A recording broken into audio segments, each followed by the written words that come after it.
had I've been told severally of how not just only him, a lot of Igbos also come to the program. They don't say anything. They just watch my program and they go up and cut and edit. And a lot of persons said I should speak about the Igbo people. All right. Why do a lot of people think that it's only more of Yoruba people I've been speaking about? I don't talk about Igbo people. They have accused me like, well, the reason is very simple. The Igbos, I can't be a Benin man, cannot be talking about history and make reference to Igbo people. All right. Um, we are not. I found historically we are miles apart. I can't be contexting Benin history with Igbo history. There are not much of a similarity historically between the Igbos and Benins to amount to me discussing about them. And that's why for best reasons, I don't talk about them. Well, I understand why they are very, I understand why they are very pained. I understand why they are very pained. I understand why they have been carrying Benin matter heavily. You don't have to blame them. I've always said it before. All right, it's like a child who is being denied his independence. All right, they are fighting to have a country of their own, and they think that the only reason that they are not getting it or they are not making headway, all right, it's because of the Benin people. So I understand their cry as a baby or as babies, why they would do everything humanly possible to insult, pay people to denigrate our history. I understand. It's like we are not like they have two basic enemies to their freedom: Nigeria government and the Benin history, not Benin people. It's Benin history. They don't, like I've said, all right, like I've said severally, they don't hate Benin people. Igbos don't hate Benin people, but they hate Benin history. Why do they hate Benin history? They envy Benin history. All right, Benin history has become a problem, all right, that is affecting them in every of their move for self independence. All right, all right. It is really inhibiting their growth to survive. All right. So they go to Delta, go to Anyoma land, go to Ika land, and go to a lot of these places. And these people tell them, no, we are not from you people, we are from Benin. It gets them angry. They're not going to face those people, they are going to face us because it's the history that we have.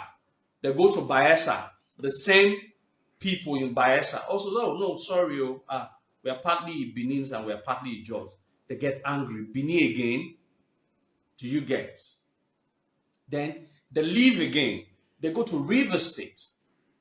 They meet the same Benin people.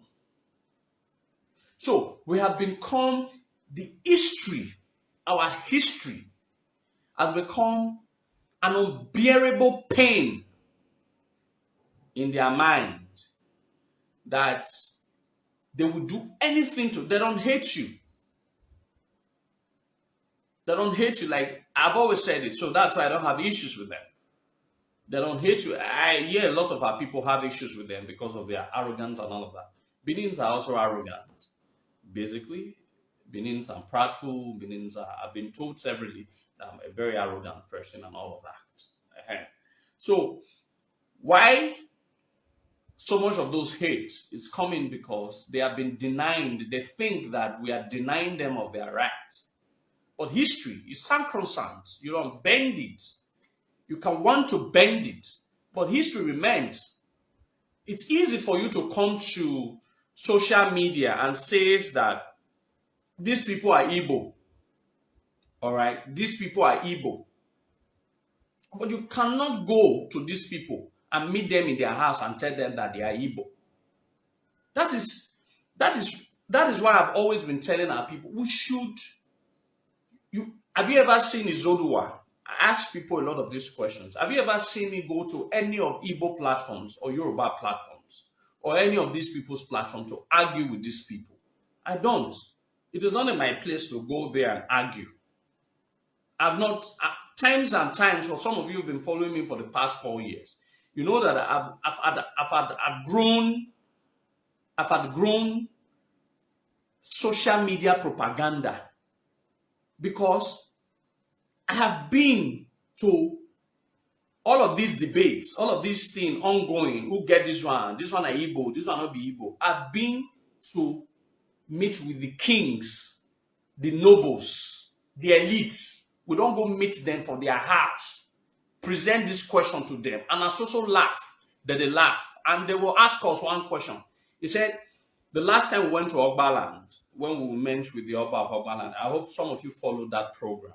You know, the Oba of Ogbaland, the Yase of the Oba of Ogbaland told us. He said, you see that when you people were coming, we had to shut down every event that was to happen for that day to receive you people.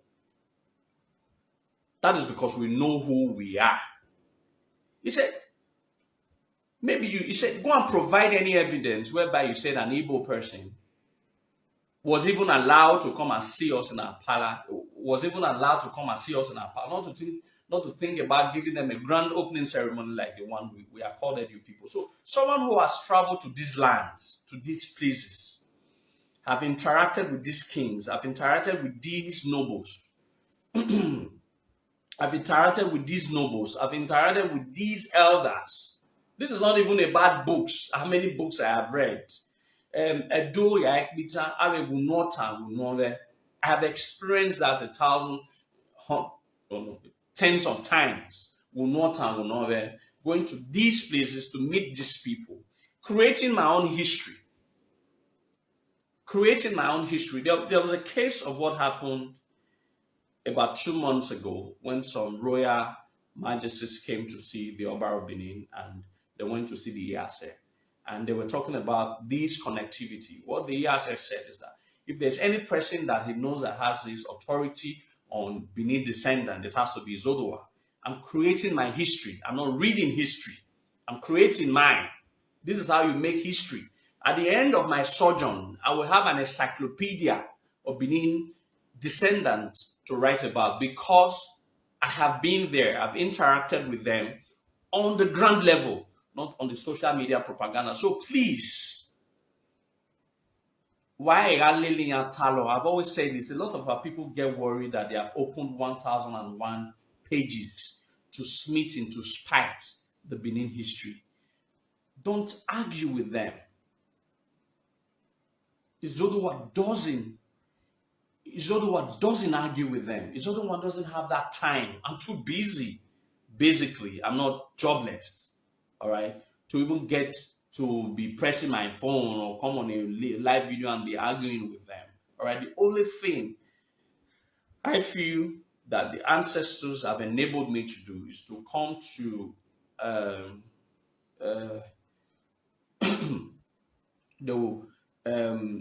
it's to come to platforms like these and teach our people the little history that I know, that I'm aware of, that I've read, that I was told.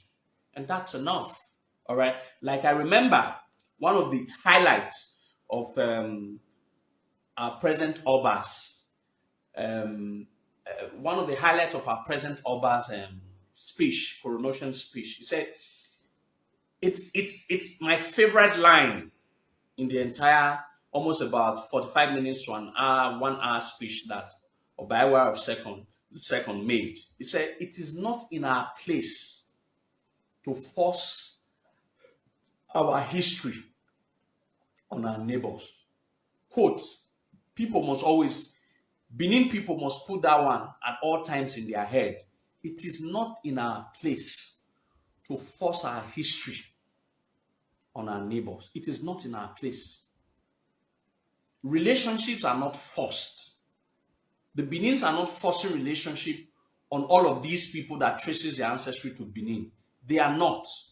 It is, once you know who you are, it's not a forced relationship. All right? So, it is not in our place for us to force our history on any person. Whatever any person thinks that that's what Benin history is their own. We have our own history documented by our ancestors. And that is enough for us. That is what we should be happy about. And that is what we should run with. We should not be concerned about what the Igbos are saying or what the Yorubas are saying. It doesn't matter. They will continue to say what they are saying. It will never change. If you are expecting them to believe your own version of the story, this is Africa. This is Nigeria, tribal sentiment. No one is ever going to believe your story. Just like you are not expected to also believe their story. If you believe their own story as against your story, that makes you foolish. That makes you foolish. All right? Believe your story, run with it, train your children, let them grow with it. It has to be like that. So forget about what they are saying and concentrate on the history of your land and on your people. Anyway, having said that, like I was saying that, the topic of today is Ikaladoran Revisited. Mr. Solomon will discuss about Ora. That's